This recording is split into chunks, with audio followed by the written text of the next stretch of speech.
comme du reste beaucoup de pays africains, pour ne pas dire tous, sont dans ce que je pourrais appeler une phase de transition culturelle et sociale, puisque les sociétés et les citoyens de nos pays sont tiraillés entre un ordre ancien, fondé sur des valeurs traditionnelles, et un système social nouveau, culturel, venu d'ailleurs et qui peine à s'imposer. Et cette ambivalence ou cette situation d'incertitude est cause également d'une certaine fragilité sociale. La quatrième fragilité est celle que j'appellerais la fragilité de l'espace UEMOA lui-même. Et c'est pour dire ceci, c'est que la situation du Sahel, avec ses crises identitaires récurrentes, au Niger et au Mali en particulier, tente à montrer qu'en tant que bloc, l'UEMOA peut être menacé ou agressé à ses frontières extérieures. Le Sahel n'est certes pas seul concerné, puisque l'interpénétration entre la dynamique sahélo-saharienne et les turbulences nigérianes, mais aussi le trafic de drogue en provenance d'Amérique latine ou encore la piraterie maritime dans le golfe de Guinée ont des effets déstabilisateurs sur l'espace UEMOA. Il en est de même de la contiguïté avec la zone du fleuve Mano, où sont nées, comme vous le savez, les crises ouest-africaines de dernière génération, notamment en Sierra Leone et au Libéria, à partir des années 89, d'une part, et aussi le sud maghrébin, d'autre part, en raison de cet autre fléau que nous subissons, à savoir la traite d'êtres humains, ou autrement la question de la migration. Cinquième fragilité, c'est une fragilité au moins potentielle du processus d'intégration lui-même. Et c'est pour dire ceci, c'est qu'aucun acquis, mesdames et messieurs, n'est définitif s'il est soumis à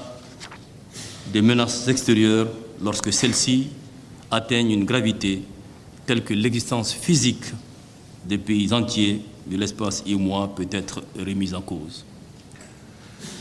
Monsieur le Président, Mesdames, Messieurs, face donc à cette situation, la question se pose de savoir que fait l'UEMOA. D'abord, j'aimerais ici affirmer avec force que l'UEMOA entend apporter des réponses fortes, adaptées et durables à travers une réponse globale. En effet, les chefs d'État et de gouvernement de l'UEMOA ont adopté l'acte additionnel numéro 4 du 24 octobre 2013 instituant une politique commune dans le domaine de la paix et de la sécurité et dont la mise en œuvre est assurée par une délégation générale à la paix et à la sécurité placée sous l'autorité directe du président et que j'ai l'honneur d'animer. À cet égard, et sous le leadership du président de la République du Sénégal, son Excellence M. Macky Sall, et président du comité de haut niveau sur la mise en œuvre du chantier paix et sécurité, a été adopté un programme stratégique pour la paix et la sécurité assorti d'un plan d'action en vue de permettre à l'Union d'inscrire son action dans une triple direction, contribuant ainsi à la réalisation dans l'espace communautaire d'un environnement politique, économique et social stable, propice au développement des États membres et à la construction des marchés communs ouverts et compétitifs et attractifs pour les investisseurs. En premier lieu, l'UEMOA s'emploiera à promouvoir la prévention des crises et des conflits, de manière à assurer la sécurité des citoyens et des activités économiques et garantir l'effectivité de la libre circulation des personnes, des biens, des services, des capitaux et des droits d'établissement dans l'espace communautaire.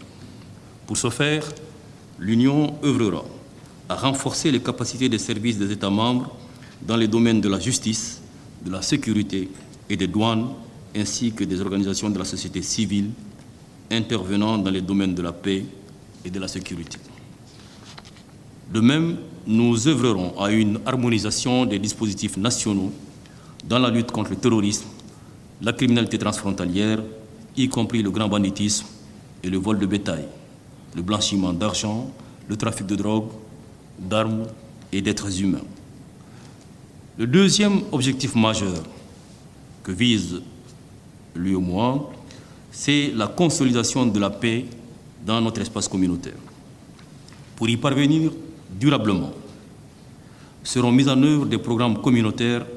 fédérateurs et inclusifs, en particulier dans les domaines de l'énergie, des transports, de la résilience et de la sécurité alimentaire, contribuant ainsi à la stabilisation et à la sécurisation des zones à risque. Notre troisième priorité réside dans la promotion de la bonne gouvernance, de la démocratie et la reconstruction post-conflit. L'objectif visé, en l'occurrence, est d'améliorer la gouvernance politique des États membres de l'Union et d'y stabiliser les institutions, notamment la justice, les assemblées, les partis et les médias. Dans cette perspective, la Commission œuvrera au renforcement des capacités des institutions, à la promotion de la culture de la paix et à l'éducation à la citoyenneté, ainsi qu'au développement des programmes de réinsertion. Monsieur le Président, Mesdames et Messieurs, je vais conclure en exprimant une conviction dont je suis sûr qu'elle est unanimement partagée dans cette salle et au-delà, dans notre espace communautaire. C'est que, en hissant la paix et la sécurité au rang des priorités de l'Union, les chefs d'État et de gouvernement de l'UEMOA apportent une réponse stratégique aux aspirations les plus profondes et aux besoins fondamentaux des populations, des peuples et des citoyens de l'espace UEMOA. Il s'agit là d'un choix visionnaire en ce qu'il consacre le dépassement des interventions sectorielles et des performances économiques. La politique commune paix et sécurité de l'UEMOA porte la garantie d'une intégration en constante évolution